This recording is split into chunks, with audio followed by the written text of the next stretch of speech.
What's good, everybody? Welcome to the Pull-Up Show. I'm your host, Mr. BJ Matthews, aka B Jizzle. Before we get started, follow us on the YouTube page, the Pull-Up Basketball Podcast, as well as on our Twitter.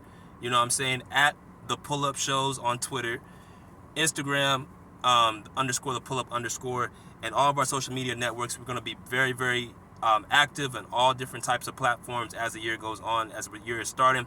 We're trying to get all the information out to you guys. We definitely appreciate you guys as well. If you guys have any type of, love you want to show to the podcast, go to our Cash App, which is $BJ Matthews. I'll put that into the pinned comments at the conclusion of this video. Let's get it popping. All right, so this video is not going to be surrounding the Clippers. It's going to be surrounding another Western Conference team in the Bay, the Golden State Warriors. You know what I'm saying? The Golden State Warriors right now are, I think, 17 and 18. They're a 10th seed, or they're 11th seed in the Western Conference. One game outside of the play-in against the Lakers. They're one game in the loss column behind them. The Warriors, again, it's a team that I have, had access to. I've, interviewed Steve Kerr, who I'm going to talk to you all a little bit about later this day. I've had some interactions with, many Warrior content creators. Shout out to my boy Eleazy, the real Eleazy. Shout out to my man Alex M, who's another Warrior fan. You know what I'm saying? A few other Warrior cats I know, man, that does great work. I actually love their, how they play basketball, how they move without the ball, how they shoot the ball. Backdoor is just exciting to watch. Who doesn't really like the Warriors if you don't like basketball? So I've always, have respect for the organization as far as the basketball side on the court. So here we are in 2024, and also shout out to my man Who is Hendo, you know what I'm saying, another Warrior fan, content creator. Go follow him on his, social media. Who is Endo? I'll put that in the comments as well.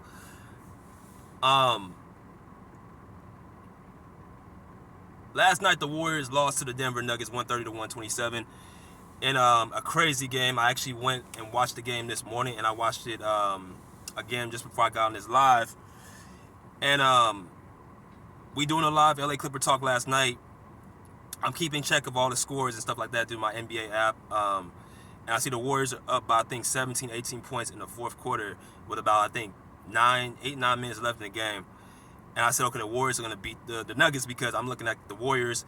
I'm saying they're up. They're, at home. They're going to win this game. And also I was rooting for the Warriors to win because we need the Warriors to beat the Nuggets so the Nuggets can start dropping games because they're one seed in front of us at the third seed in the Western Conference. And we're the fourth seed with the Clippers.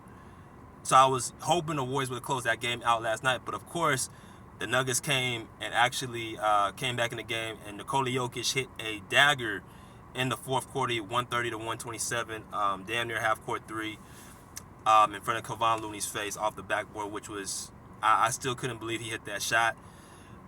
But, nonetheless, the Warriors went down, and they are still in the 11th seed.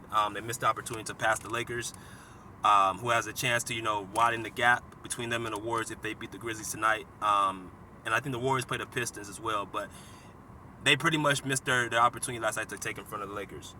Now, rumblings this morning is Jonathan Kuminga, their young up-and-coming player, has reportedly lost faith in Steve Kerr and doesn't feel like he's going to give him the chance for him to, be at his full potential.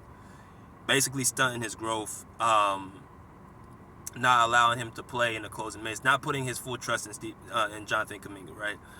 That's what was happening. So I went back and watched the game. I've been following Jonathan Kuminga, the last couple seasons as far as how he's been being used with the Warriors.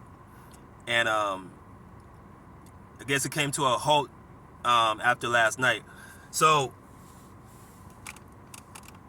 in watching the game, I noticed a couple things. First of all, the Warriors are not a terrible team. I don't know, I don't know. Some people think the Warriors are just not able to really, compete, or they lost their spunk.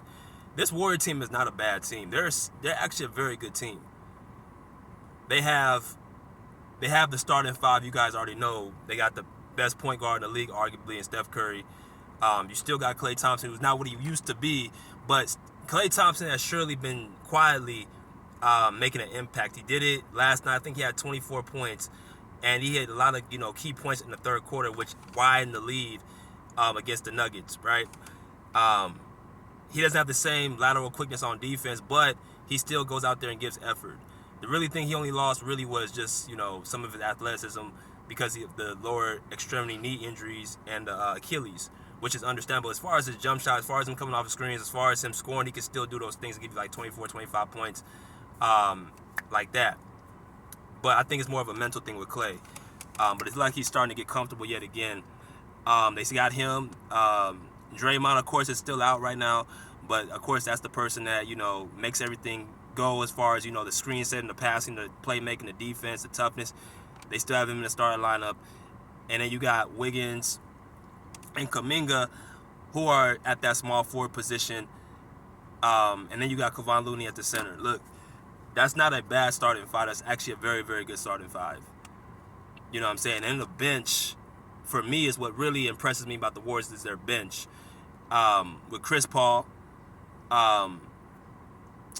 they have Chris Paul, and then you got, who else? Dario Saric, Brandon Pozinski, and Wiggins and Kuminga go back and forth, and then you got Trey Jackson-Davis. Now, they're missing a couple guys out the rotation as well, such as Moses Moody, who hasn't really been getting that burn like he was at the beginning of the season, and then you got GP, who was out last night with an injury. So those are two key players that really can even help your bench and actually make an impact. Now, Steve Kerr came out a few days ago and said that it's going to be hard for him to get all these guys their minutes that they deserve, that some people are going to be left out. And you guys can see that right now with Moses Moody not being able to be out there. And then you got Kuminga, who last night did not play the last 18 minutes of the game. You know what I'm saying? So they have the players to actually, compete. So I'm not sure when people say the Warriors are, so bad, I guess because of their seeding right now. When I watch them with my eyes, they seem to have, still good personnel. They got long wings with Kuminga and Wiggins, and they got, some size in the paint now. They got Dario Saric and Trey Jackson-Davis in the paint. They got Draymond Green, is still a great defensive player. They got that shooting backcourt with Steph and Clay. They got Chris Paul as a playmaker. They got Brandon Pozinski, who's a rookie, but you guys can see that he's already, built for the big stages. So they got a lot of pieces over there that they're very workable. Now, the only problem with the Warriors is their record of where they're at right now, right? And a lot of those games they've lost, if you guys pay attention, they've been like nail-biting games. They lost to the Sacramento Kings, giving up a huge lead in Sacramento earlier this year. They lost to us, giving up a 20-something point lead in the closing minutes where Paul George hit that game-winning shot. Then you guys saw last night against the Denver Nuggets, they lost a 18-point lead in the fourth. So they're losing these big leads, but for them to have a big lead shows you guys that it's not really their team that's bad. To me, it's a lot of, first of all, I think loyalty to the core that they have with, Steph, Clay, Wiggins, Looney. I think the core that he has, there's a lot of loyalty there. So he's choosing, Steve Kerr's choosing to, give these guys the benefit of the doubt. And that's a tough position to be at when you have guys who are younger who should probably be out there more, who are actually playing well, but you still have this connection with the guys who actually made your job very, very successful by winning championships. That's one of the reasons why they let Jordan Poole go over Draymond Green, even though Jordan Poole was on the uprise to possibly take the keys from Steph Curry within the next few years as he got more and more of those opportunities to lead the ship. Now, a couple things I want to talk about. One was Steve Kerr wrong for sitting Jonathan Kuminga down so long, and two, how do I feel the Warriors are going to be able to recover going into this trade deadline? And do I feel like they're going to make any really big trades? First of all, Kuminga this season, coming in the preseason, was probably their best preseason player on the team. I think he averaged, somewhere around 15, 18 points in the preseason. I know it's the preseason, but he was already coming in with a chip on his shoulder. Y'all saw last year where Kuminga was having trouble getting minutes in the closing minutes, he was having trouble to get playing time. He was fighting to get playing time last year. I think there was a few times he actually was disappointed he wasn't in the game. So this ain't something foreign when we talk about Jonathan Kuminga, not getting the minutes he needs to get.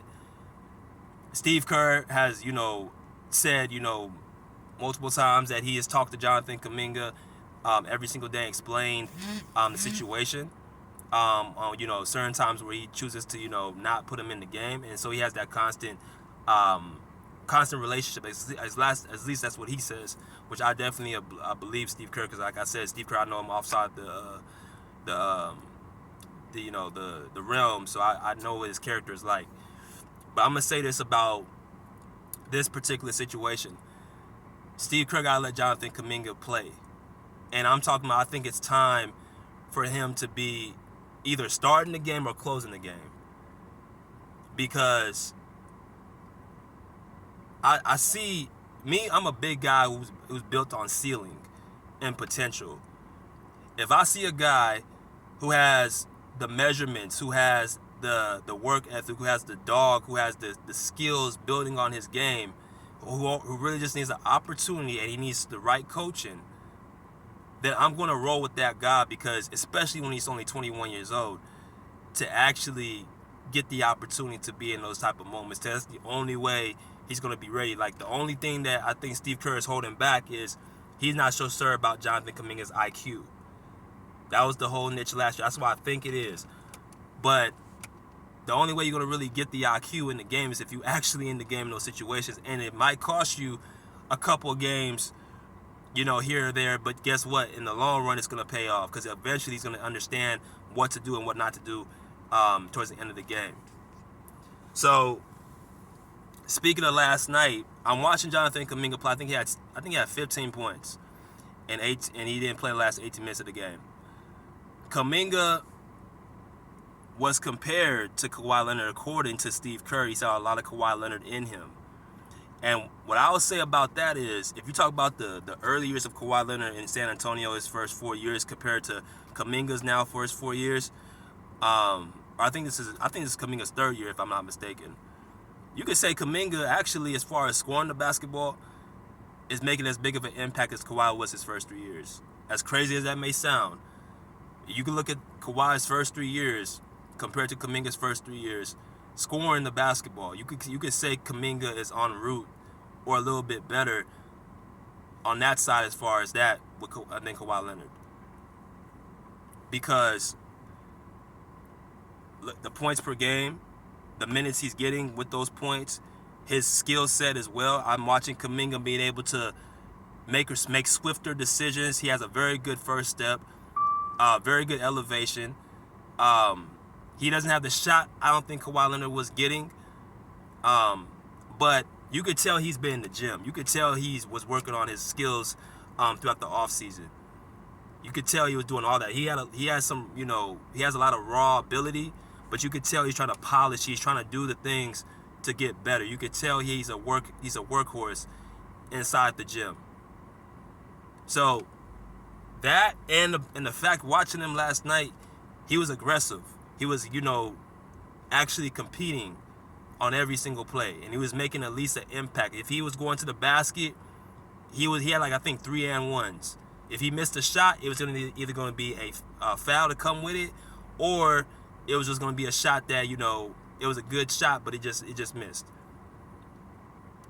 Right? Vice versa, Andrew Wiggins, who settles, I think, a little bit too much on shooting jumpers instead of using his raw ability and athleticism. That's the difference between him and Kuminga. Kuminga, I think, is a little bit more assertive when he looks to take better shots.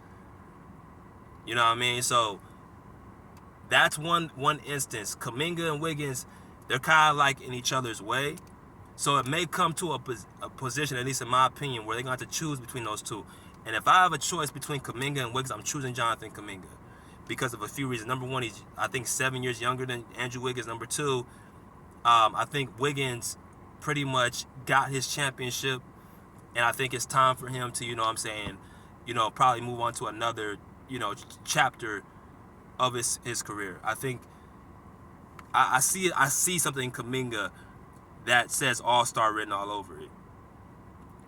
I see um, I see a person who doesn't back away from challenges. I see a person who is willing to put the work in the gym. I see a person who's willing to learn. I see a person who's willing to be coached. And you will look back and be like 4 or 5 years and I'll be like, damn, like look what happened with Kuminga. Like he's actually doing this, that, and the other. So with that being said, I think they have to make a decision between those two pieces. But I think Steve Kerr just got to let Kuminga get his regular minutes. With his 25, 30 minutes a game, I think that needs to happen now. Because there's too much there for him that I think could help the Warriors. Like last night, the Warriors were shooting a lot of outside shots because they were having a hard time getting to the basket. If you watch Kuminga in the first half, in the part of the third quarter, he had no problems getting to the basket, whether it was posting up Jamal Murray, getting past Aaron Gordon, getting, guys off their feet. You know what I mean? Just, he has an ability to actually make things easier as far as getting to the basket and scoring better shots. That's why I think they needed down that stretch of the game. So, my personal opinion, I feel bad for Jonathan Kuminga. If it's true that he has lost faith in Steve Kerr, that's a sad situation because I think the Warriors are going to make a big mistake if they let him go. But hopefully they get it together. And, we'll see what happens. But as far as the Warriors team is not a bad team.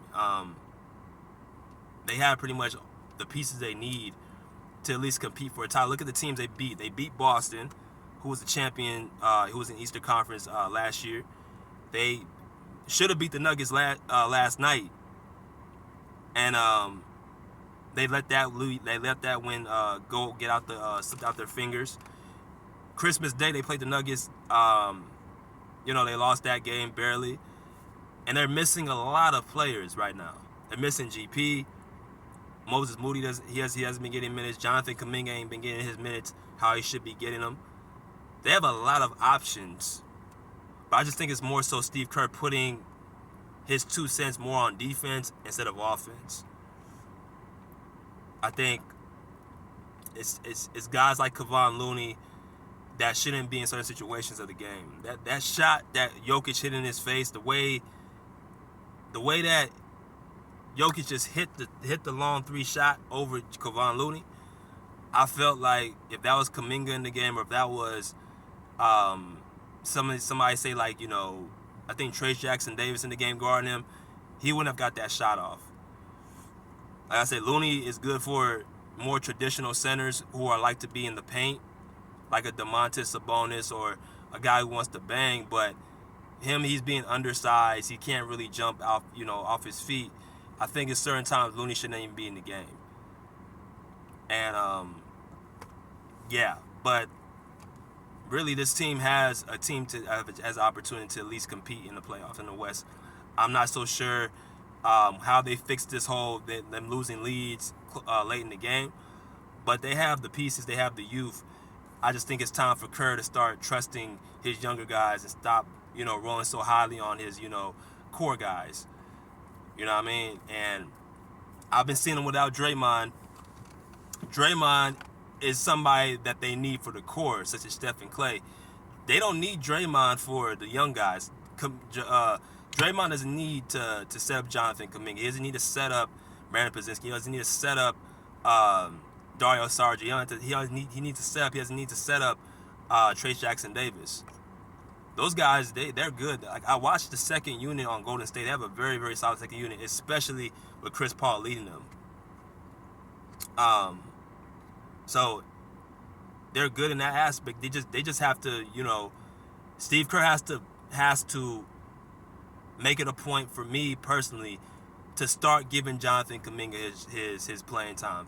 I don't think he needs to stay in line. I think he should be ahead of Pozinski, Moody, Jackson Davis, Saric. As far as the minutes go, he should already have dubs no matter what position it is. He can play the 3, the 2, the 4, like no matter what position he is. Those guys do not get dibs over Jonathan Kuminga, and that's why I think needs to be highlighted. You watch Kuminga. I watched him going off the bench after Jokic hit that shot. He just looked with his hands crossed like this. As soon as Jokic hits that three, he immediately turned right back into the locker because he's like, damn, I could have been out there. We could have won that game. And we let it go. And I didn't get to play in the closing minutes. Yeah, I don't want to talk to nobody. So I feel for him. Hopefully they get it situated. But yeah. Shout out to the Warriors. Shout out to Steve Kerr. Shout out to, Jonathan Kuminga. Shout out to, Steph. Shout out to Clay. Shout out to the whole crew. I got nothing bad to say about the Warriors, except they just got to fix a couple little niches. As far as the trade deadline, I'm not so sure they got to make such big dramatic trades. They already got enough players as it is. GP, when he comes back, he's going to make another big difference, which I think they're going to probably sit Brandon Pozinski down for GP. That's another decision you got to make if you're Steve Kerr. He has too many players right now for him to have to just trade and bring other guys in. Unless you're going to be packaging Wiggins and Looney off the team to make room for Kuminga, to make room for Chase Jackson Davis, and the rest of the youth, I don't see what the point is to trade one guy for the other, because all you're doing is just doing a parallel move. Unless you're packaging somebody for the Warriors, there's no reason to make any real moves on that team. All right, they just got to stop, losing these leads. But that's all I had to say about that, man. I know it's a little bit of a long-winded video, but I just wanted to talk about that this morning because it was on my mind.